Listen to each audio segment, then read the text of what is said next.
कल भी मैंने अपने वीडियो में छंद के बारे में जानकारी दी थी, लेकिन आज मैं फिर बता रही हूँ कि छंद 3 प्रकार के होते हैं। मात्रिक छंद, वार्णिक छंद और मुक्त छंद। तो हम मात्रिक छंद के बारे में आज अध्ययन करेंगे।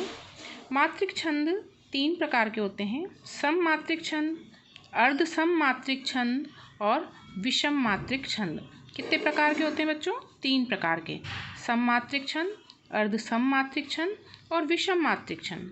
तो आज के वीडियो में हम सममात्रिक छंद चौपाई के बारे में अध्ययन करेंगे।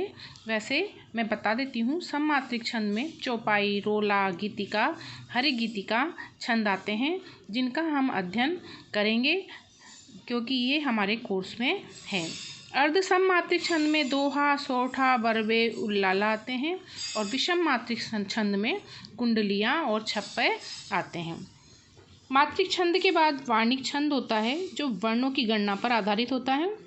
वार्णिक छंद में द्रुत विलंबित छंद, वंशस्थ छंद, मत गयंत छंद, मालिनी छंद, मंदाक्रांता, मदिरा, द्रुमिल, ये सब सवैया छंद, तीनों सवैया छंद के अंतर्गत आते हैं। छंद के तत्व होते हैं वर्ण, क्रम, मात्रा, यति, गति, गण, तुक, चरण। अब हम मात्रिक छंद। जिन छंदों में मात्राओं की संख्या निश्चित होती है उन्हें मात्रिक छंद कहते हैं।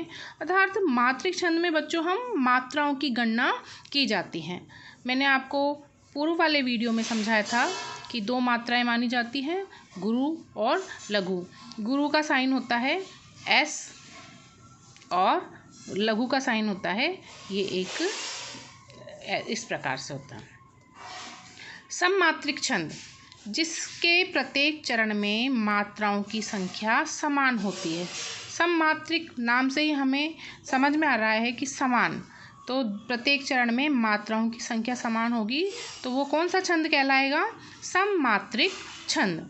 अब हम सममात्रिक छंद में आज चौपाई का अध्ययन करेंगे। चौपाई को जानेंगे क्या होता है। चौपाई में 4 चरण होते हैं। प्रत्येक चरण में 16 मात्राएं होती है। पदों के अंतिम अक्षर समान होते हैं। चरण के अंत में गुरु लघु नहीं आता। गुरु लघु मतलब गुरु और लघु मात्राएं अंत में नहीं मिलेंगी। तो हम इसका उदाहरण समझ लेते हैं। सबसे पहले तो देखो, इसमें कहा गया है कि 4 चरण होते हैं, तो 1, 2, 3, 4 चरण हो गए। फिर इसमें कहा है प्रत्येक चरण, और ये पूरा एक चरण है ये, तो प्रत्येक चरण में कितनी मात्राएं होती है? 16 मात्राएं।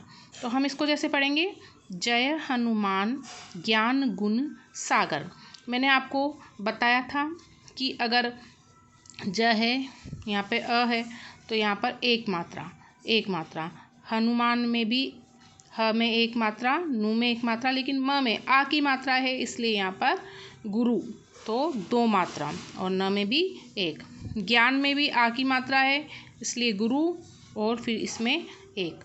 गु छोटा हु है, 1 ही मात्रा, न में 1 ही मात्रा, लेकिन यहाँ पर गुरु और ग और र में 1 मात्रा है। अब हम इसको गिनेंगे, 1, 2, 3, 4, 5, 6, 7, 8, 9, 10, 11, 12, 13, 14, 15, 16। तो बच्चों यहाँ पर 16 मात्रा हो गई एक ही चरण में। अंत में देखो, दोनों लघु मात्राएं हैं, तो न तो गुरु है और न लघु है, दोनों ही लघु मात्राएं, या तो दोनों लघु होंगी या दोनों गुरु होंगी। देखो, जय कपीस तिहु लोक उजागर, ये दूसरा चरण है चौपाई का। यहाँ पर ज में 1 मात्रा, य में 1 मात्रा, क में 1 मात्रा, लेकिन जैसे ही बड़ी की मात्रा है तो गुरु तो 2 मात्रा। स में 1 मात्रा, ती, हूँ, दोनों में 1 मात्रा, क्योंकि मैंने तुमको बताया था बच्चों, चंद्र बिंदु में 1 ही मात्रा गिनी जाती है। लो, ओ में 2 मात्रा, जो ये एस साइन है हम इसको 2 मात्रा गिनेंगे। क में 1 मात्रा, उ में 1 मात्रा, जा इसमें 2 मात्रा, मतलब कि गुरु, और ग में 1, र में 1, तो ये कितनी मात्रा हो गई? 16 मात्रा। हम गिनेंगे 1 2 3 4 5 6 7 8 9 10 11 12 13 14 15 16। ऐसे ही हम इनको रामदूत अतुलित बल धामा, यहाँ पर मात्राएं ऊपर लगा के इनको गिन लेंगे। ये 16 मात्राएं होंगी। अंजनी पुत्र पवन सुत नामा, यहाँ पर हम देख लेते हैं अ के ऊपर बिंदी है। जब बिंदी होती है अ के ऊपर अनुस्वार होता है तो हम उसको 2 मात्रा गिनते हैं। जनी पुत्र में 1-1 मात्रा है, पवन में 1-1 मात्राएं, नामा यहाँ पर दोनों गुरु अर्थात 2-2 मात्राएं होंगी। तो ये चौपाई होती है।